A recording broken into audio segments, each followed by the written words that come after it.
स्मशानभूमी नव्हे पर्यटन स्थळ. आज आपण एक आगळ्या वेगळ्या स्मशानभूमीला भेट देणार आहोत.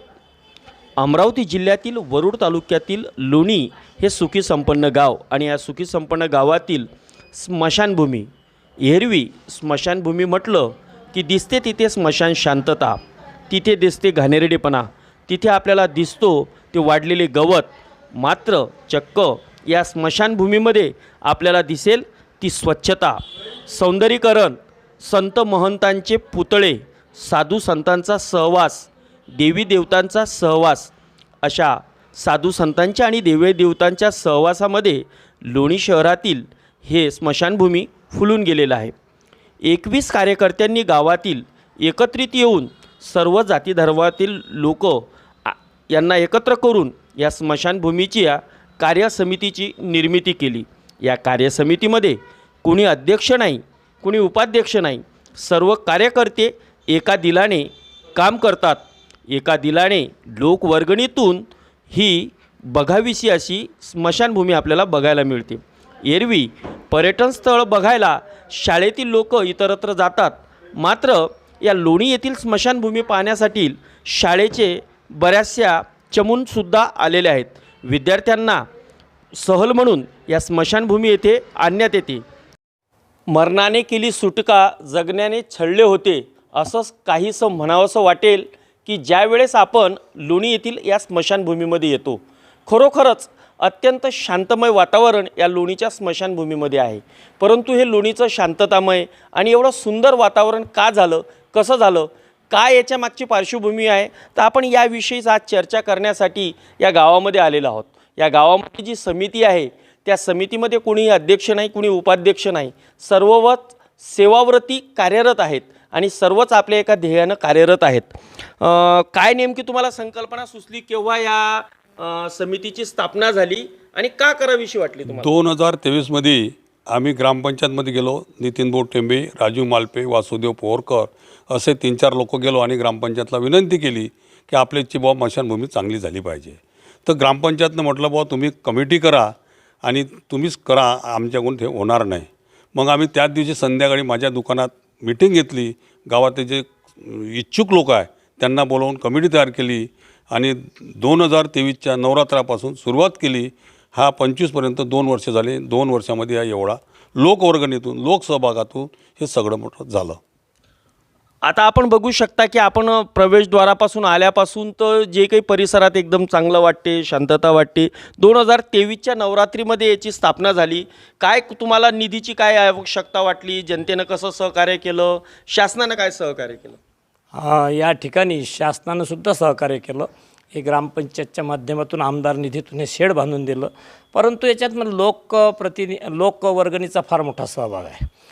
राष्ट्रसंत तुकडोजी महाराजांनी सांगितलं तसंच गाडगे महाराजांनी सुद्धा स्वच्छता अभियानाचं जे पूर्वीपासून जे कार्य या ठिकाणी चालू आहे, आमच्या इथे गुरुदेव सेवा मंडळ आहे वगैरे वगैरे, सेवाभाव पहिल्यापासूनच आहे. वंदनीय वसंतदास महाराज असताना सुद्धा राष्ट्रसंत तुकडोजी महाराज या गावाला येऊन गेले, सुद्धा या गावात येऊन गेले आणि विनोबा भावे सुद्धा गावामध्ये येऊन गेले. अशी मोठे मोठी माणसं या गावामध्ये येऊन गेली आणि हे गाव तसं पहिलेपासूनच पारमार्थिक गाव आहे. परंतु हे स्मशान नंतर असं वाटत ठिकाणी कसं भाऊ आपले गाव एवढं चांगलं पारमार्थिक गाव असून सुद्धा ही स्मशानभूमी चांगली व्हायला पाहिजे. म्हणून या सर्व कमिटीने ग्रामपंचायतला विनंती केली आणि ग्रामपंचायतने सांगितलं की तुम्हीच हे काम हाती घ्या. म्हणून ही मोक्षधाम समिती या ठिकाणी स्थापन झाली आणि हे कार्य हाती घेतलं. आपण बऱ्यापैकी आपण पाहत असाल की लोकवर्गणी आणि जनतेच्या पैशातून हे सर्व काही संपन्न झालेलं आहे. परंतु भविष्यामध्ये शासकीय निधीची काय आपल्याला अपेक्षा आहे, की अजून आपल्याला काय आपल्या मनामध्ये योजना आहे की आपल्याला इथे डेव्हलप करायचं आहे? भविष्यातील आमची योजना अशी आहे की या ठिकाणी आम्हाला बाजूला आमदार साहेबांना आम्ही विनंती केली आहे की या बाजूला साईडनी आम्हाला एक शेड बसण्याकरता, पावसाळ्यात खूप अडचण होतं पाणी आल्यानंतर, त्यासाठी आम्हाला एक 10 लाख रुपयाचा निधी त्यांनी मंजूर करून दिलेला आहे. तो भविष्यात आम्हाला मिळणार आहे.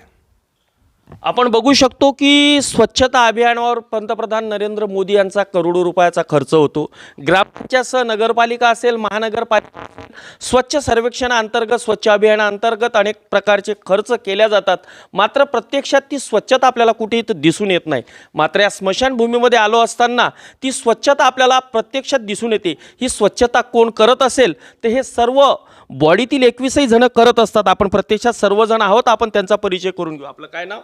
माझं नाव रवींद्र दयाराम पापडकर. मी एक्स कोब्रा कमांडो आहे आणि जेव्हापासून पेन्शन आलो तेव्हापासून या समितीमध्ये जुळलो आणि आपलं पूर्ण सहभाग इथे देतो. तुमचं नाव काय? वासुदेव किसनराव पोहरकर लोणी. मी इथं कार्यरत आहो आणि सगळ्यात दोस्त मित्र मिळून साफसफाई करतो. कोणी मरण झालं तर आम्ही साफसफाई करायला येतो आणि प्रत्येकाला गोरगरीब असो, श्रीमंत असो, कार्य असो नसो तरी त्यांना आम्ही 2 मिनिटाची मौन श्रद्धांजली देण्याकरिता प्रत्येक कार्यकर्ता हजर असते. तुमचं नाव? मी पांडुरंगजी सहारे लोणी.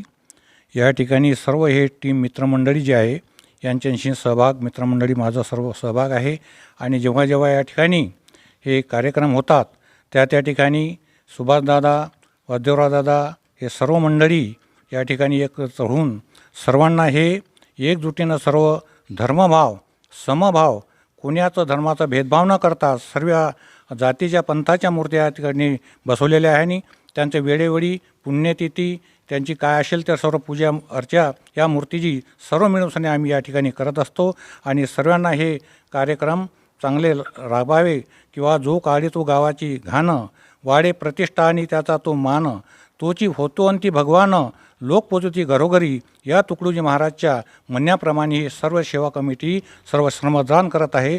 त्याला माझासुद्धा त्यांचेसुद्धा या समितीचे आभार आहे आणि त्याचा माझा सलाम आहे. तुमचं नाव काय दादा? चंद्रशेखर तायवाडे. तुमचं नाव? चंद्रपाल श्रीराम चारे. सुनील शामराव मोतीगाय. प्रभाकरराव गायकी. दिवाकरराव निष्कांतराव राऊत. मी सुभाष माणिकराव आगरकर.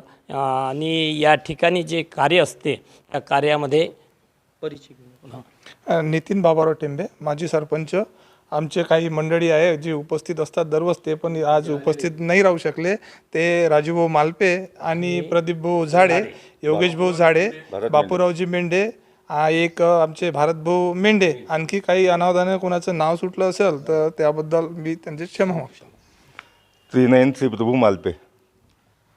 राष्ट्रसंत तुकडोजी महाराजांनी म्हटलेलं आहे की माणूस द्या मज माणूस द्या. पण खऱ्या अर्थानं माणुसकीतला माणूस जर आपल्याला बघायचा असेल तर या स्मशानभूमीतील कार्यकर्त्यांच्या माध्यमातून दिसून येतो. अशा या स्मशानभूमीला आपण सर्वांनी सुद्धा भेट द्या आणि अशाच नवनवीन बातम्या पाहण्यासाठी मोक्ष दर्पण या न्यूज चॅनलला सबस्क्राईब करा. विशेष प्रतिनिधी राहुल जाधवसह स्वप्नील अजनकर, वरुड.